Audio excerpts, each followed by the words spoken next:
نامور سعودی عالم دین الشیخ سلمان 2017 سے زیر حراست ہیں۔ ان کی اہلیہ کا روڈ ایکسیڈنٹ میں انتقال ہو گیا تو بہت غمزدہ ہوئے۔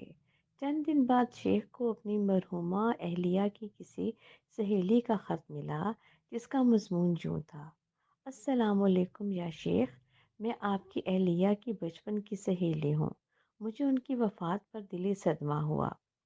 مناسب سمجھا کہ آپ کو اپنا قصہ سناؤں، شاید آپ کو بھی صبر آ جائے۔ یہ 27 رمضان المبارک کا دن تھا۔ ہم سارے اہل خانہ عمرے کے سفر پر ریاض سے روانہ ہوئے۔ فیصلہ ہوا کہ سب ایک ہی گاڑی میں جائیں گے۔ دونوں بھائی بھی ہمارے ساتھ ابو کی گاڑی میں بیٹھ گئے۔ میں، والدین، 2 بھائی اور 2 بہنیں، کل 8 افراد کا قافلہ دوپہر کو ریاض سے روانہ ہو گیا۔ پہلے سے طے تھا کہ مکہ پہنچنے تک ہر کوئی ایک قرآن پاک مکمل کرے، اس لیے سب تلاوت میں لگ گئے۔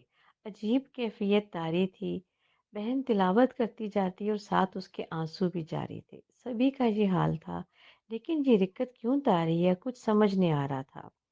اسی دوران شاید والد صاحب پر اونگ طاری ہو گئی، وہ تیز رفتار میں ڈرائیو کر رہے تھے۔ گاڑی بے قابو ہو کر اونچی گھاٹی سے نیچے گر گئی۔ نیچے کئی 100 فٹ گہری کھائی تھی۔ گاڑی کلا بازیاں کھا کر نیچے جا رہی تھی۔ میرا جسم اس سے نکل کر جھاڑی پہ گر گیا۔ باقی افراد گاڑی سمیت وادی کی گہرائی میں گر گئے۔ یہ حادثہ عین افطار کے قریب پیش آیا۔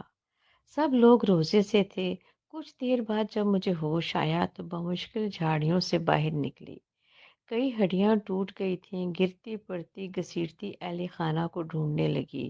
چیخ بھی رہی تھی لیکن ویرانے میں کوئی جواب دینے والا نہ تھا۔ اندھیرا چھا چکا تھا اور جنگلی جانوروں کی آوازیں آنا شروع ہو گئی تھیں۔ بالآخر کسی طرح گاڑی تک پہنچی، بھائیوں کے پاس جا کر انہیں ٹٹولا۔ وہ دونوں دنیا سے رخصت ہو چکے تھے۔ ماں کے پاس گئی تو وہ بھی فوت ہو چکی تھی۔ یہی حال بہن کا تھا۔ والد کو ہلا کر دیکھا جن میں بچی کچی سانسیں تھیں۔ ان کو سینے سے لگایا لیکن ان کی سانس اکھڑی تھی۔ بولے، کسی طرح مدد کے لیے پکارو، اکیلی مت رہنا۔ اس کے ساتھ ہی وہ بھی رخصت ہوئے۔ اب 7 لاشیں اور میں زخموں سے چور۔ روڈ پر جانے کی کوشش کی لیکن پہاڑ پہ چڑھنا ممکن نہ تھا۔ گر کر بے ہوش ہو گئی۔ وہ رات اور اگلا پورا دن گزر گیا۔ عصر کے وقت کسی چرواہے کی نظر پڑی، اس نے حکام کو اس بارے میں آگاہ کیا اور پھر ہیلی کاپٹر کے ذریعے ان لوگوں کو وہاں سے لایا گیا۔ اگلے 5 ماہ تک میں بے ہوش رہی۔ 2 سال تک علاج ہوتا رہا۔ سر اور گردن کی ہڈی ٹوٹ گئی تھی، ریڑھ کی ہڈی میں بھی فریکچر آیا تھا۔ اس حادثے نے مجھے بانجھ کر دیا۔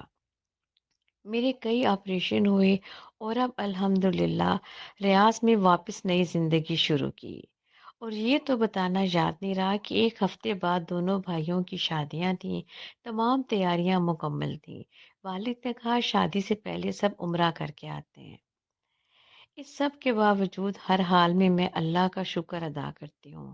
آپ کو یہ قصہ اس لیے سنایا کہ مصیبت سہنے والے، پیاروں کی جدائی کا صدمہ اٹھانے والے، آپ اکیلے نہیں ہیں۔ یہ دنیا کا ازلی دستور ہے، لیکن ہمیں صبر کا دامن نہیں چھوڑنا چاہیے۔ اسی لیے تو اللہ تعالیٰ صبر کرنے والے کو اپنا دوست بنا لیتا ہے۔